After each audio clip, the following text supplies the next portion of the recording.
Saudi আরবের একটি শহর থেকে একবার এক কালো জাদুকরের বাসায় রেইড দিল পুলিশ। বাইরে থেকে দেখলে মনে হবে এলাকার আর 10টা সাধারণ বাসার মতোই যেন এই বাসা, কিন্তু দরজা খোলার সাথে সাথেই বোঝা যাবে এই বাসায় স্বাভাবিক বলে কিছু নেই।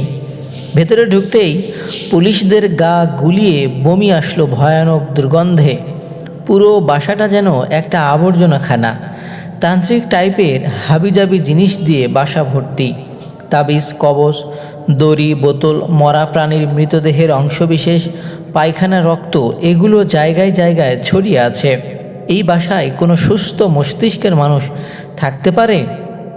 পুলিশ সেই কালো জাদুকর মহিলাকে গ্রেফতার করলো এবং তার বাসা থেকে বাজেয়াপ্ত করা জিনিসগুলোর উপর ইনভেস্টিগেশন শুরু করলো। কালো জাদুর সাহায্যে এই মহিলা অনেক মানুষের ক্ষতি করেছে। প্রেগনেন্সি নষ্ট করা, স্বামী স্ত্রীর বিচ্ছেদ থেকে শুরু করে কারো মৃত্যু, কোনো কিছুই বাদ নেই। ইনভেস্টিগেশন করার সময় পুলিশ অদ্ভুত একটা জিনিস আবিষ্কার করলো। একজন পার্টিকুলার মহিলার উপর অসংখ্যবার কালো জাদুর চেষ্টা করা হয়েছে। বিভিন্ন বোতলের ভেতর কাগজের উপর তার নাম লেখা, তার ছবির উপর বিভিন্ন রকমের আঁকাবুকি করা। এতবার এই এক মহিলার নাম লেখা উপকরণ খুঁজে পেয়েছে যে বাধ্য হয়ে পুলিশ কালো জাদুঘরকে জিজ্ঞেস করে, কেন এতগুলো উপকরণে একজন মহিলার নাম লেখা? কালো জাদুকর মহিলা তখন বলে, আমি এই মেয়েটার উপর কালো জাদু করার জন্য দুনিয়ার কোনো চেষ্টা করা বাকি রাখিনি, অথচ কিছুতেই আমি কালো জাদু দিয়ে তাকে কাবু করতে পারিনি। এই মেয়েটির আপন খালা বা আত্মীয়া তাকে কালো জাদু করার জন্য আমাকে অনেক টাকা দিয়েছে, অথচ আমি যতবার আমার জিনদেরকে তার বাসায় পাঠিয়েছি ক্ষতি করার জন্য, জিনগুলো ফেরত এসে আমাকে বলেছে, আমরা তো ওই বাড়িতে কিছুই দেখতে পারি না, ক্ষতি করার মতো কোনো মানুষকেই দেখতে পাই না।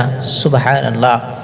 যে মেয়েটার উপর কালো জাদুর এত চেষ্টা করা হয়েছে সে আদৌ নিরাপদে আছে কিনা এটা নিশ্চিত হওয়ার জন্য এবার পুলিশ মেয়েটিকে সরাসরি ফোন দিল। মেয়েটাকে সব খুলে বলল পুলিশ। সে তো ভীষণ অপ্রস্তুত সব কিছু শুনে। তাকে জিজ্ঞেস করলো, এই যে এতবার আপনার ক্ষতি করার চেষ্টা করা হয়েছে, আপনি কি কিছু টের পেয়েছিলেন? উত্তরে ভদ্রমহিলা যা জবাব দিল শুনে যেন হাত পা ঠান্ডা হয়ে যায়। তিনি বললেন, জি, মাঝে মাঝে সন্ধ্যার পরে আমাদের মনে হতো ঘরের জানালাগুলোর উপর বাইরে থেকে সজোরে বাতাস দিয়ে কোনো আঘাত করা হচ্ছে। আমরা ভেবেছি হয়তো এটা কোনো ঝড়ের আলামত অথবা আবহাওয়ার সমস্যা, এবং মাঝে মাঝেই রাতে দেখতাম আমাদের ঘরের লাইটগুলো জ্বলছে এবং নিভছে, আবার নিজে নিজে ঠিক হয়ে যেতে। তাই আমরা ভাবতাম হয়তো বিদ্যুৎ লাইনের কোনো সমস্যা, এর বেশি তো আমি কিছু চিন্তা করিনি। আল্লাহু আকবার। সকল প্রশংসা আল্লাহর, যিনি আমাদেরকে রক্ষা করেছেন। তখন পুলিশ অফিসার কৌতূহলী হয়ে তাকে জিজ্ঞেস করলেন, আচ্ছা বোন, আপনি যদি কিছু মনে না করেন আমাদেরকে একটু বলবেন আপনি কি আমল করেন অথবা দোয়া করেন, যেটার বদৌলতে আল্লাহ রাব্বুল আলামিন আপনাকে এত বড় ক্ষতি থেকে হেফাজত করেছেন। কালো জাদুকরের সর্বোচ্চ প্রচেষ্টার বিনিময়ে আল্লাহ আপনাকে সর্বোচ্চ সুরক্ষা দিয়েছেন। ভদ্রমহিলার উত্তর অন্তর নাড়া দেওয়ার মতো রিমাইন্ডার। তিনি তখন শেয়ার করলেন যে সে কখনও সকাল এবং সন্ধ্যার জিকির আজকারগুলো বাদ দেন না, অর্থাৎ আয়াতুল কুরসি, সূরা ফালাক, সূরা নাস, সূরা ইখলাস থেকে শুরু করে মাসনুন দুয়ার আমলগুলো সকালে একবার এবং সন্ধ্যায় একবার, তার কখনই এটা মিস যায় না। আলহামদুলিল্লাহ। সেই সাথে তিনি সূরা বাকারা পাঠ করেন, কোরআনের সাথে পর্যাপ্ত সময় কাটান এবং আরও কিছু বিশুদ্ধ সুন্নতি দুয়ার লিস্ট তিনি পুলিশ অফিসারকে দেন এবং সূরা ইয়াসিন তেলাওয়াত করতেন।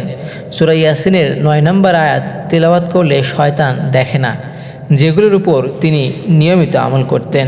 সুবহানাল্লাহ।